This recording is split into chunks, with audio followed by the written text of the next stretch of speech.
Hi, this is Scott Garibay, and today we're going to talk about Dungeons and Dragons, and we are specifically going to talk about the 2023 Spring D&D Direct, right, where they gave exciting new announcements for Dungeons and Dragons, awesome new announcements for Dungeons and Dragons, and those announcements were specifically saying, and let's talk. There were so many incredible announcements.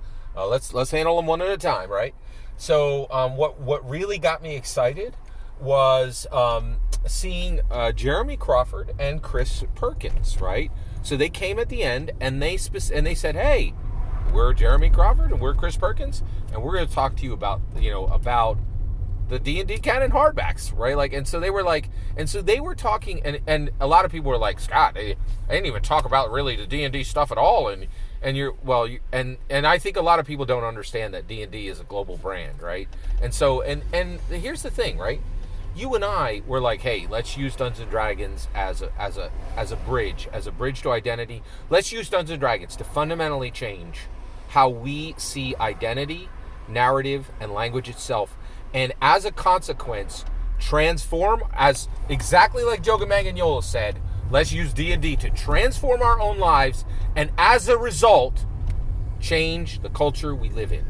Those are Hasbro words. Those are words from an official, so I could say it. Let's do what Hasbro is telling us to do. Let's use D&D. Let's do what Hasbro told us in D&D Direct to do. To use Dungeons and Dragons to transform our own lives, and as a result, change the culture we're in. Does that sound like Candyland to you? Does that sound like talk that's coming around a game? You hear any Fortnite players saying, "Oh, hey, let's use Fortnite to transform ourselves and change the culture we live in because it's such a great game"?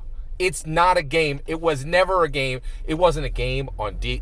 In my humble opinion, D&D wasn't a game on day one, and it ain't a game on day now, right? It ain't, and it has never spent a day in its life as a game.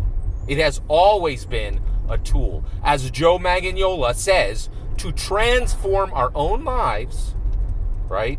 And as a result, change the culture we live in. Those are no longer Scott Garibay's words. That's Hasbro's line, right? Coming straight out of the person they hired to document their history, right? Fascinating. Who just happens to be a Hollywood movie star. And you always are like, "Oh, you want to play Pathfinder?" No, I don't want to play Pathfinder. What do you? Well, you guys don't even have Paul Giamatti. Come on, please, even Paul Giamatti's like, I'm not supporting Pathfinder. Joe Manganiello said, yeah, I want to talk about Dungeons and Dragons. Yeah, right. What Hollywood star wants to talk about Pathfinder? Right? Not even Paul Giamatti. It's the worst. It's so laughable, right? People are like, "Oh, no, Scott, the OSR and the Indies are just as good as D&D." No, you're not. Shut your flapping maw. You are not. Please. All right. Jeremy Crawford and Chris Perkins said something amazing and exciting in their section where they told us even more about what's coming and what we should see, what we should be excited about. But here's what I want to talk about today. These words. They said, every book that comes out, okay, I'm paraphrasing here, but this next is it's literally their words. All right, so they're saying every D&D Canon hardback is a chance for us to build, and this is quote for quote, word for word, build on earlier work and plant seeds for the future. And what they're saying is the OSR, and just go over to Twitter, right? And you'll see OSR allies touting games and saying you should play these other games instead of D&D, and they have nothing. They have no sales, they have no innovation, they have no energy, they have no Hollywood stars promoting them, right? And and they want to tell you that D&D is the top tabletop role-playing game in the world because of its name and no other reason, right? And its legacy, right? And if their game was famous, it'd be better, right? But the reality is, this is nonsense, right? And this is Jeremy Crawford and Chris Perkins in a very polite manner saying, "Shut your flapping maw. We take these D&D Canon hardbacks extremely seriously. And every time we come to a book, we look at 50 years of earlier work. We pull the best threads out, right? And we build a Kevlar suit, right, for D&D to walk out onto the field again with, right? And to take the slugs that are thrown at it and keep doing its thing, right?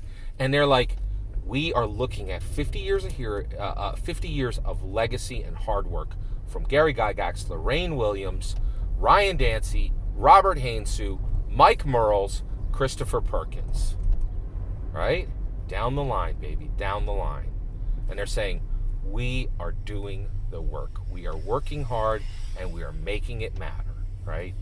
And we are building seeds for the future. And people looked at Keys of the Golden Vault. I'm like, you have no idea, man. Like, this is for, Sean Murrah and Tejas Abadi were like, is this in the Forgotten? Yes, it's in the Forgotten Realms. Yes, right? And it connects to literally decades of history, right?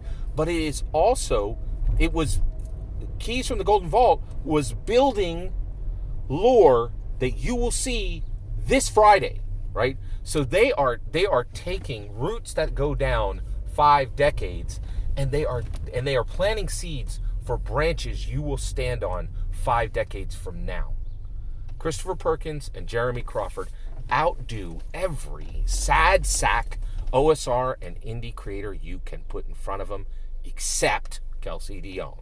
She's the only exception, and she is emerging out of the smoke as a true threat, right?